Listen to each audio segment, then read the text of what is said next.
Gênesis 16, a partir do versículo 13, apenas 4 versículos.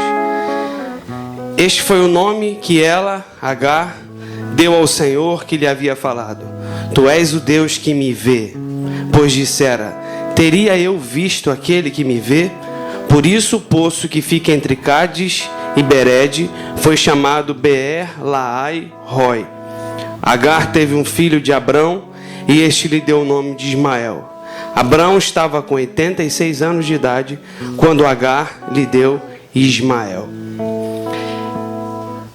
Tem algumas semanas, se eu não me engano, umas 3 ou 4 semanas, eu sonhei com esse texto. E o texto vinha na minha mente: Tu és o Deus que me vê. Tu és o Deus que me vê. Tu és o Deus que me vê. E ao longo dessa eu fui procurar, não sabia. Sabia que estava em Gênesis, sabia que estava se referindo a Agar, mas não lembrava o lugar. Achei 16. Aí fiquei olhando o texto. Senhor, o que o Senhor quer falar comigo? Por que Tu és o Deus que me vê? O que o Senhor quer dizer e tal? E aí quando a Gisela me chamou para estar aqui, eu falei: vou aproveitar a oportunidade e buscar um pouquinho mais para poder falar sobre esse Deus que me vê. Tu és o Deus que me vê. E eu tinha dado um outro título à mensagem, e aí acabei mudando agora de manhã para o Deus que vê. E a história de Abraão todos nós sabemos, né? A história de Abraão, de Sara, aqui ainda é Abrão e Sarai, mas eu vou falar Abraão e Sara, porque como a gente melhor os conhece. Então, Abraão, ele andou um tempo no Egito, fez algumas situações ali, e possivelmente Agar, ela veio dessa situação em que ele acaba pegando os despojos do Egito e vai para Canaã com essa serva que é egípcia. O nome de Agar significa fuga. E ele chega em casa e dá Agar para ser a serva, para ser a escrava de Sara, sua mulher. Então isso era bastante comum naquela época. E também as escravas tinham a responsabilidade de perpetuar o nome da família caso a mulher fosse estéril, que era o caso de Sara. Então, eu quero só dar uma olhadinha nessas questões. Eu vou citar aqui alguns versículos anteriores a esse para falar sobre Agar. Nós sabemos que Sara não podia ser mãe, e o Senhor havia dado uma palavra, uma promessa para Abraão e para Sara: você vai ser mãe, você vai ser pai. E durante um bom tempo da vida de Abraão esperou essa promessa acontecer. E passaram-se muitos anos, e a promessa não acontecia. Você já conhece essa história. Sara, numa atitude meio que egocêntrica, uma atitude meio que arrogante, numa atitude meio que de pirracenta, mimada, assume dar uma ajuda àquilo que o Senhor disse que faria de um modo sobrenatural. Então ela anula a questão sobrenatural e faz com que as coisas de Deus aconteçam de modo natural. Mas nós sabemos que o nosso Deus não precisa de ajuda e não precisa de olhar com as questões naturais, porque Ele é o Deus do sobrenatural. E aí ela chega, dá uma ordem a Sara, conversa com Abraão. Abraão, né, coitado, não ia aceitar uma coisa dessa. Abraão se submete à vontade de Sara, aos mimos de Sara, e vai. Afinal, vou ter um relacionamento com uma outra mulher, né? Talvez fique um pouco mais interessante. Ele acaba aceitando a proposta indecorosa de Sara. Eu digo isso por quê? Porque Abraão tinha um relacionamento com Deus. Ele tinha um relacionamento especial com Deus. Ele sabia que ele poderia confiar na promessa que o Senhor tinha feito para ele. Mas para evitar as questões familiares, para agradar a esposa, ele acaba cedendo a uma pressão, uma exigência feita por ela. E aí começa todo esse desenrolar da história que vocês sabem. Agora eu quero falar sobre Agar. Agar, uma serva egípcia, ela foi comprada. Então ela não tinha identidade, ela não tinha nem nome. A Bíblia fala o nome dela aqui, mas os escravos não tinham nome, eles eram servos de alguém.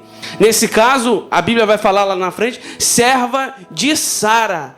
Então ela viveu numa situação como essa, acostumada a ninguém pensar ou perguntar o que ela estava sentindo.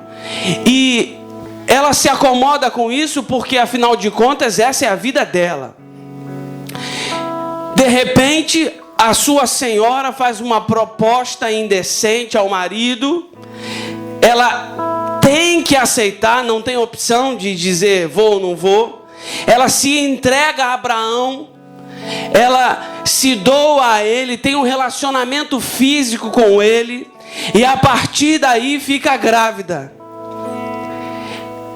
A Bíblia não diz, mas eu penso que um relacionamento sexual é algo de muita intimidade. Então, rolou alguma coisa ali. Pelo menos da parte de Agar, eu penso que sim. Ela começou a refletir sobre olhar para Abraão com os olhos diferentes. Puxa, esse homem é um homem atencioso, carinhoso, como ele me trata bem, como... E a Bíblia diz que depois que ela percebeu que estava grávida, ela já deixou de achar que era escrava. Afinal, eu estou carregando no meu ventre o herdeiro do meu patrão. Eu sou alguma coisa, não é possível. A minha patroa me colocou no lugar de esposa. E aí ela começa a se achar a esposa, começa a perceber que não é mais uma simples escrava. E aí começa todo o problema. Sara arruma o problema, Agar entra no problema porque tinha que entrar. E aí acaba se achando mais do que deve. E aquela senhora que confiava plenamente em Agar, porque se ela não confiasse, ela jamais daria o seu marido para ela, para que ela pudesse gerar. O filho seria de Sara, não de Agar. Então ela confiava inteiramente naquela que estava com ela o tempo inteiro.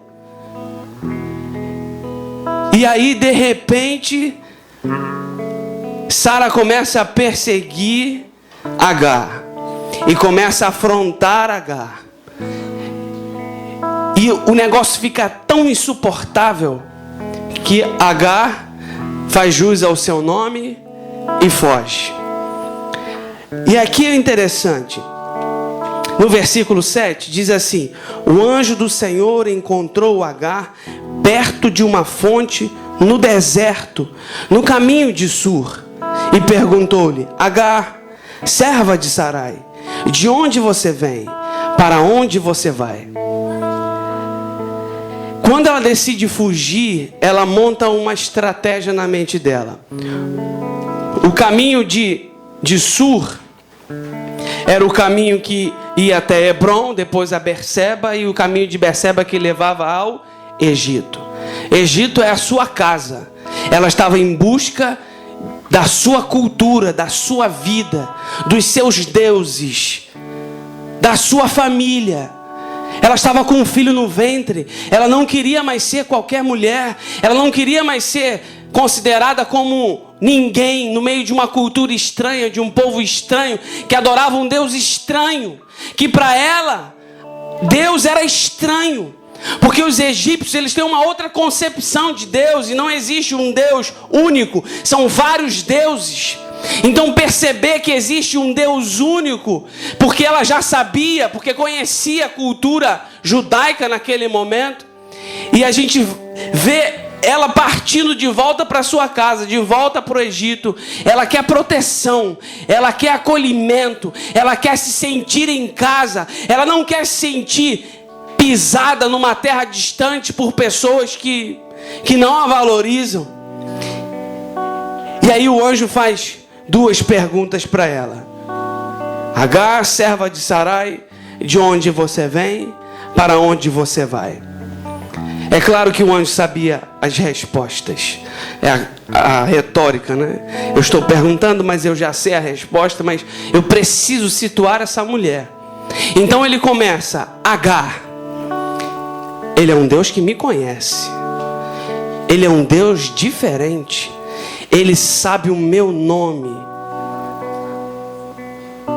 Eu sou uma escrava egípcia. Ele é o Deus dos hebreus. E Ele me chama pelo nome.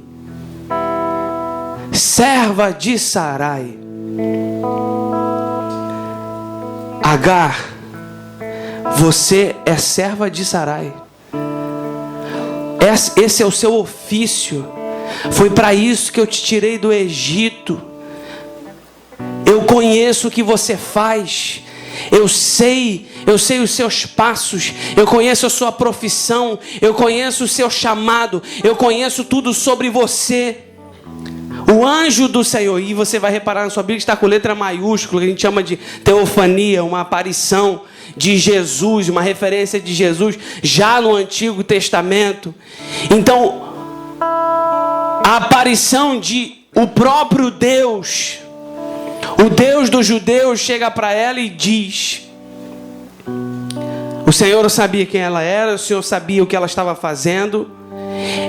E isso diz para mim, diz para você, que o Senhor sabe o nosso nome, que o Senhor sabe o seu nome, que o Senhor sabe o que você está fazendo e que Ele está te vendo o tempo inteiro.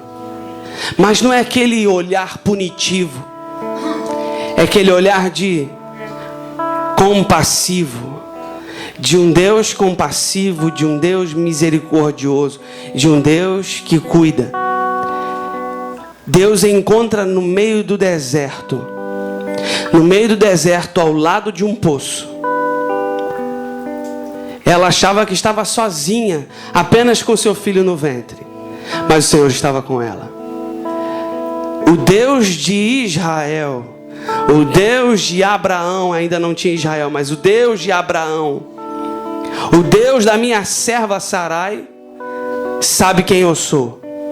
O Senhor nos acompanha o tempo todo ao longo do caminho e Ele intervém quando é necessário e benéfico.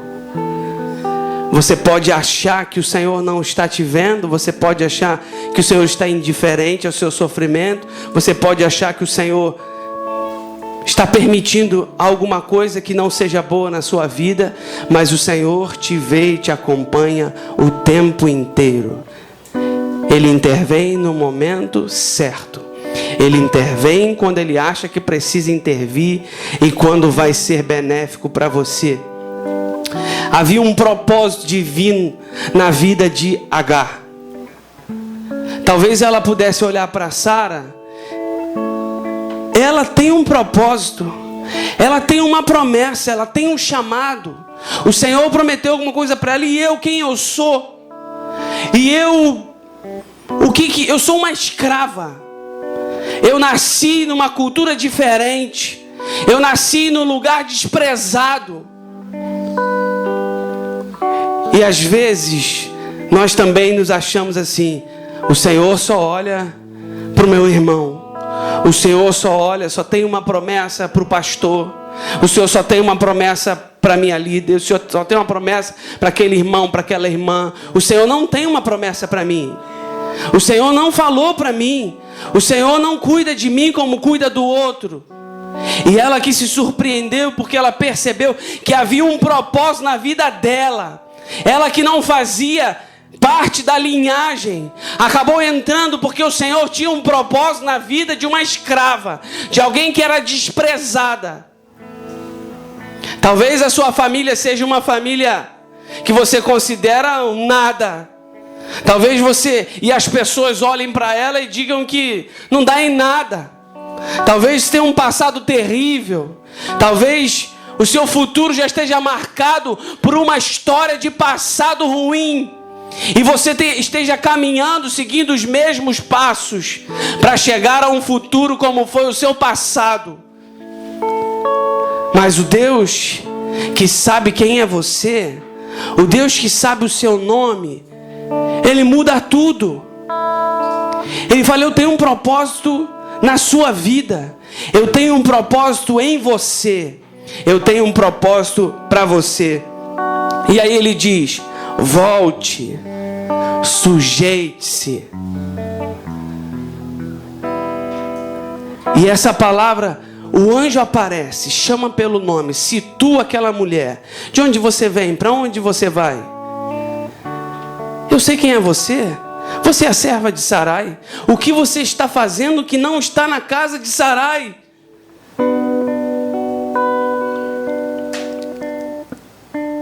Volte, sujeite-se. O que você faria se você ouvisse uma palavra dessa? Volte para a servidão. Volte para lá.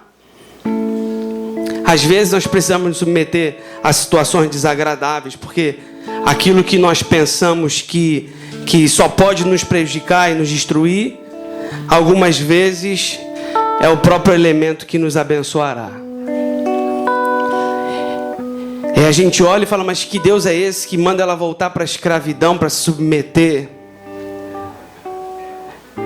O anjo não pede nada demais a ela, porque ela já era escrava, ela já não tinha direitos. O anjo só pede para ela voltar a ser quem ela era, voltar a trabalhar como serva de Sarai. Não pense que você seja a mulher de Abraão, porque você não é a mulher de Abraão.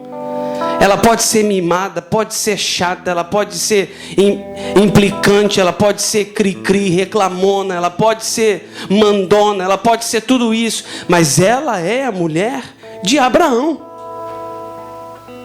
Ela tem uma promessa sobre a vida dela, e a sua bênção está ligada a ela.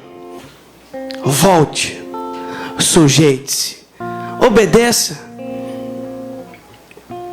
E aí o Senhor manda ela voltar, e quando ela percebe que o anjo fala, que Deus fala, o Senhor diz para ela, diante dessa palavra de sujeição, dá uma palavra de bênção sobre o seu filho, sobre a sua herança, sobre quem ele seria, e lembra de alguns propósitos. Deus dizendo: eu vou cuidar de seu filho. Mesmo que você vá para o deserto, porque ela já estava profetizando, Deus já estava falando que sabia que ela iria para o deserto. Mais para frente, no capítulo 21, ela foge de novo. Na verdade, ela é expulsa. E nisso que ela é expulsa, ela vai para o deserto, mas o Senhor já havia dito: pode ficar tranquila, o seu filho vai sobreviver. E ele será um povo numeroso. E ele será também abençoado. E Ismael significa Deus ouve. E o Senhor falou: volte, sujeite-se, porque na sujeição há uma recompensa. E Deus, para Agar, se revelou de duas maneiras que ela jamais poderia imaginar na vida dela, relacionando-se com seus deuses. Ele é o Deus que ouve, e depois ele é o Deus que vê.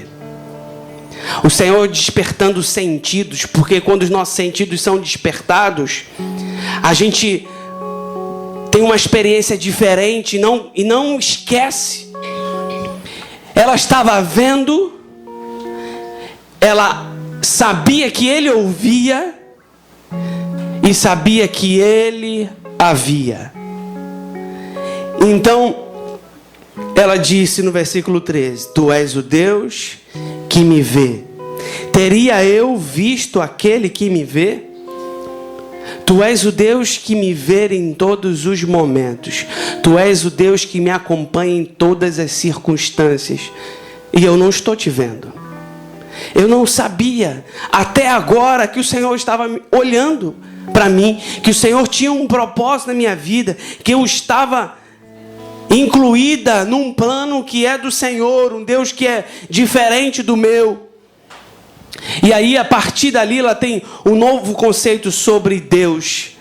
Um conceito baseado numa experiência que ela teve, a experiência sensitiva da visão e da audição. Antes ela se relacionava com deuses indiferentes, com deuses que exigiam, com deuses que ela precisava dar tudo. E aí Deus chega para ela, só exige que ela obedeça. Só isso. Agar, volta, sujeite-se. Aí ela disse: a partir de hoje, esse poço terá um novo nome: Beer Lahai Roi, o poço do ser vivo que vê. Ela percebeu que os deuses do Egito não estavam vivos, não se relacionavam, não se comunicavam, não viam, não tocavam, não ouviam.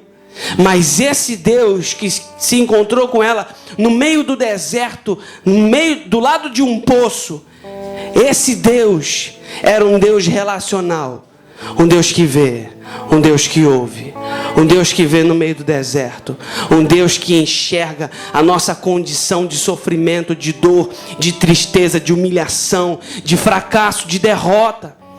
Talvez ao longo do ano você tenha feito vários planos e muitos deles não tenham dado certo. Não importa.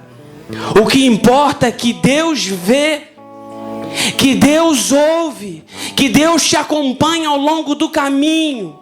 E que mesmo que não tenha dado certo, deu certo. Porque o propósito não é o seu, é o dele.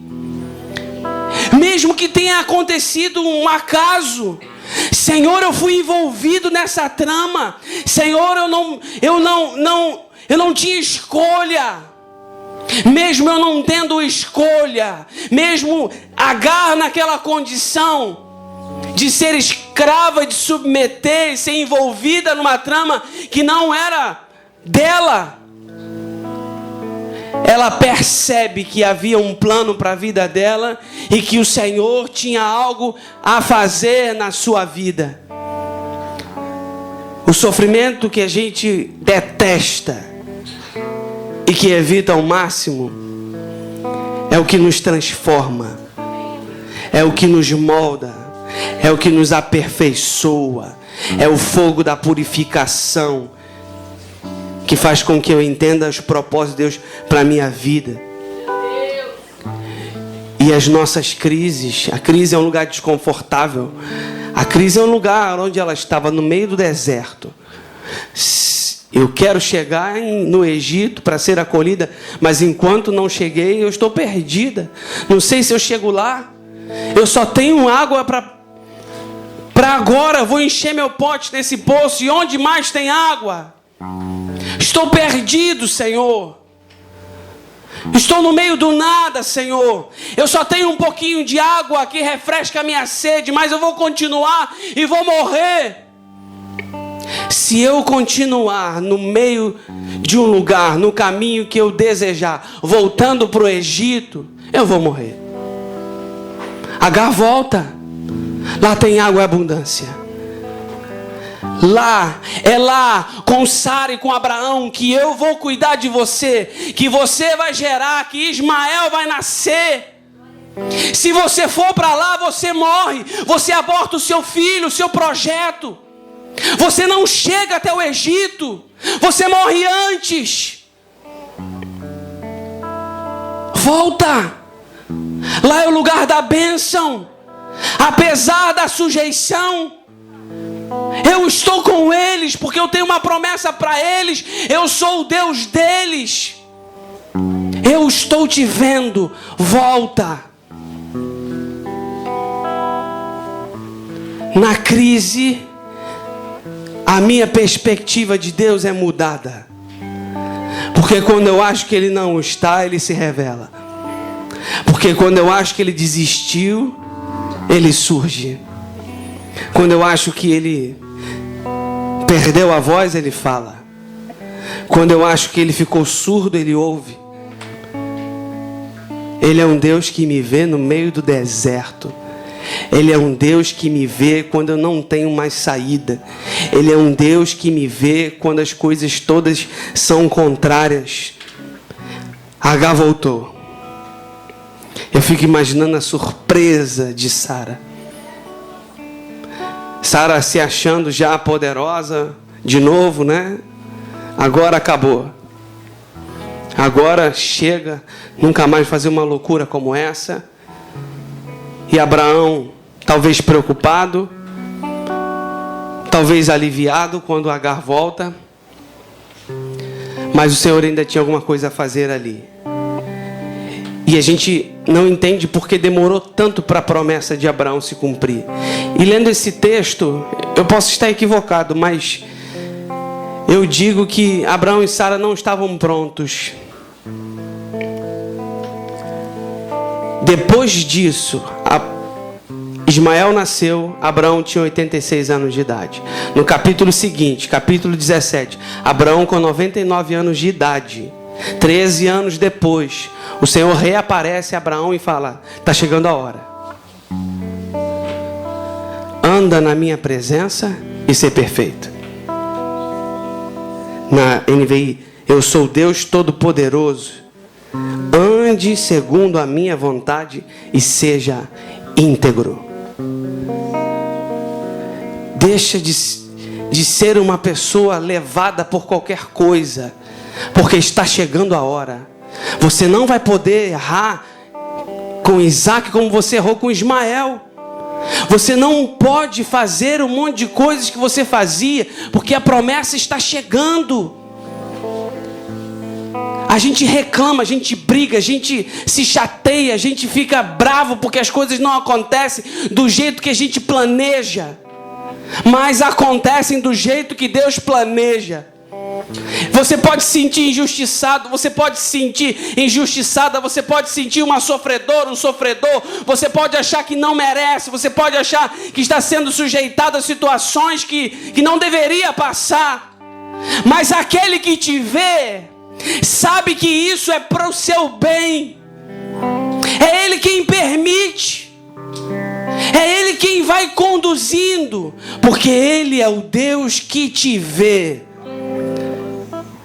porque Ele é o Deus que está com você durante todo o caminho, durante todo o percurso, durante toda a jornada.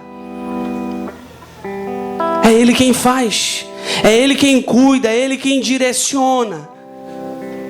Não são seus planos, não são seus propósitos. Deu tudo errado, é porque não era para acontecer. Era para se preparar. Aí quando Ele se revelar de novo, pode ser daqui a um tempo, pode ser agora, Ele vai dizer: anda na minha presença e seja perfeito, e seja íntegro. Se você fizer isso, a sua promessa chega num instante. 99 anos de idade. Isaac nasce quando ele tinha 100 anos. Abraão entendeu, Abraão viveu e Abraão recebeu. A hora, o Senhor promete, Ele cumpre. A hora, a gente precisa ajudar a fazer, a acontecer, voltando, obedecendo. Senhor, eu volto, eu me submeto. Senhor, Tu és o Deus que me vê. Tu és o Deus que me vê quando ninguém me vê. E mais para frente, no versículo 21, o capítulo 21, o Senhor, quando ela é mandada embora pelo próprio Abraão. Por que então? Se é mandada embora, por que o Senhor mandou voltar? Porque Ismael precisava nascer. Foi a escolha deles, o Senhor aceitou a escolha deles. A consequência daquilo que eles fizeram, decidiram.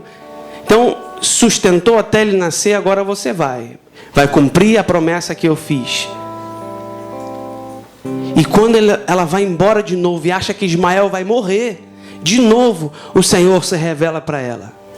para que ela não se esqueça que Ele marcou a vida dela para sempre, que ela precisava servir a Ele, que Ele era o Senhor da vida dela, que Ele era o Deus que a via, que a acompanhava, que cuidava, que Ismael também fazia parte do propósito de Deus.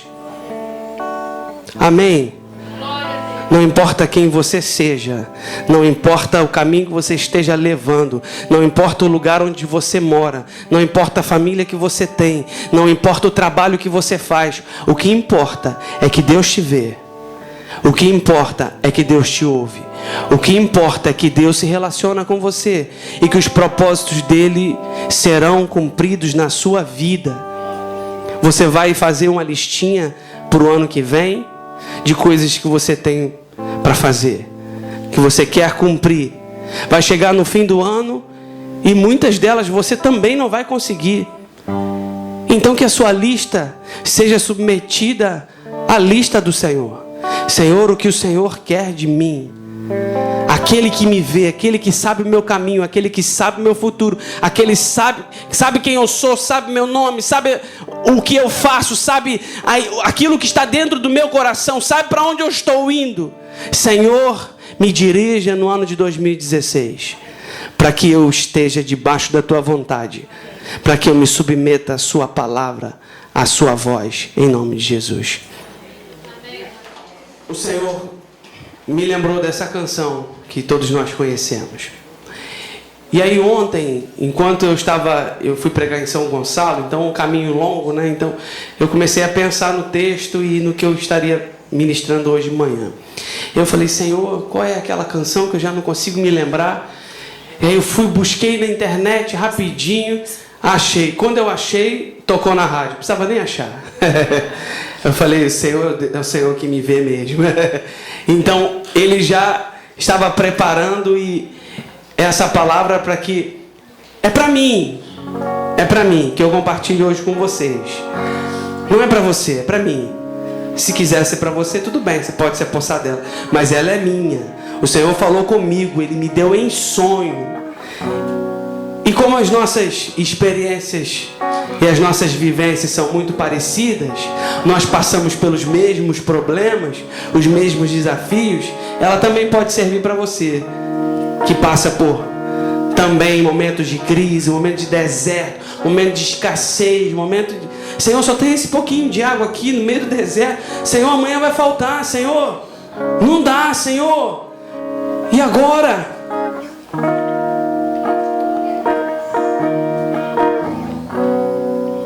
Fala com Ele.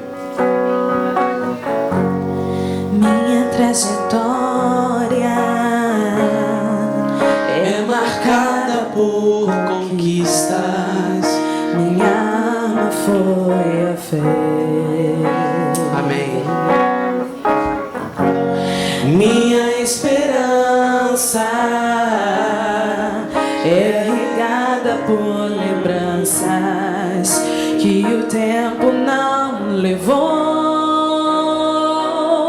mas parece que um furacão me alcançou. Deus, eu não podia imaginar, perdi meu chão. Olha como chora o meu coração.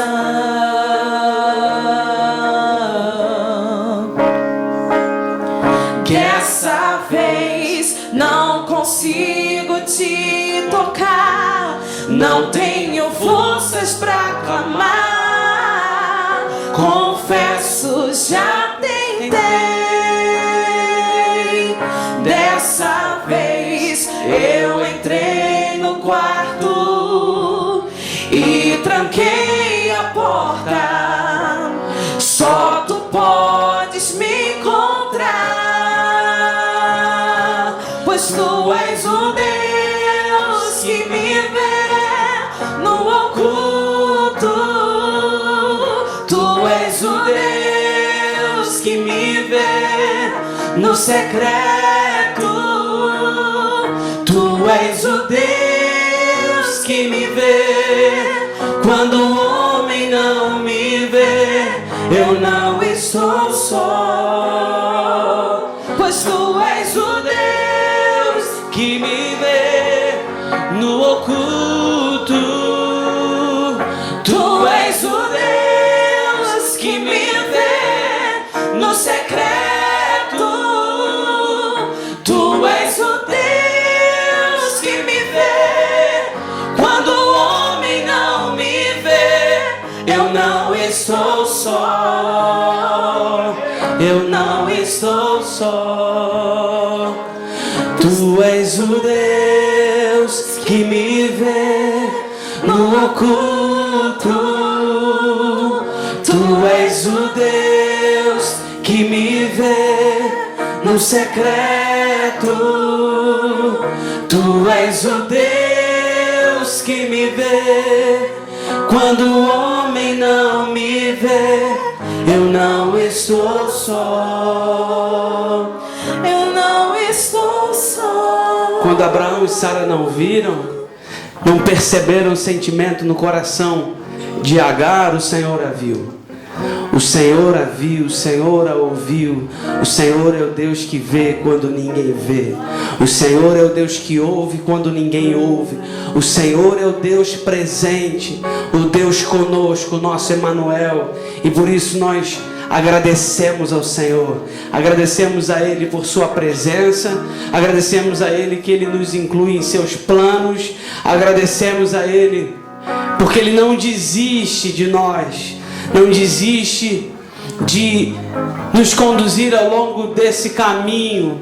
Senhor, em nome de Jesus, mesmo que tenhamos perdido o chão, mesmo que tenhamos enfrentado situações que pareçam injustas, mesmo, Senhor, que a nossa vontade parece não estar sendo feita, que os nossos planos parecem desmoronar, sabemos que Tu és aquele que nos vê, Senhor, e queremos perceber a Tua presença, queremos saber que o Senhor está conosco, mas ter uma experiência diferente com o Senhor. Senhor, marque as vidas, marque os corações. Senhor, que todos os nossos projetos sejam primeiramente submetidos aos Teus, à Tua vontade, ao Teu querer, e que nós tenhamos a certeza de que se tivermos de voltar, se tivermos de retroceder, o Senhor tem um propósito nisso, para que nós não morramos no meio do caminho, no meio da jornada. Senhor, em nome de Jesus, abençoe a Tua igreja, os Teus filhos, o Teu filho, a Tua filha, que tem clamado ao Senhor, e que hoje o Senhor diz que vê, que cuida, que acompanha, que ouve, em nome de Jesus. Obrigado pelo ano de 2015, e que o Senhor venha nos encher com a Tua graça no ano de 2016, que seja muito mais abundante em nós, em nome de Jesus, amém.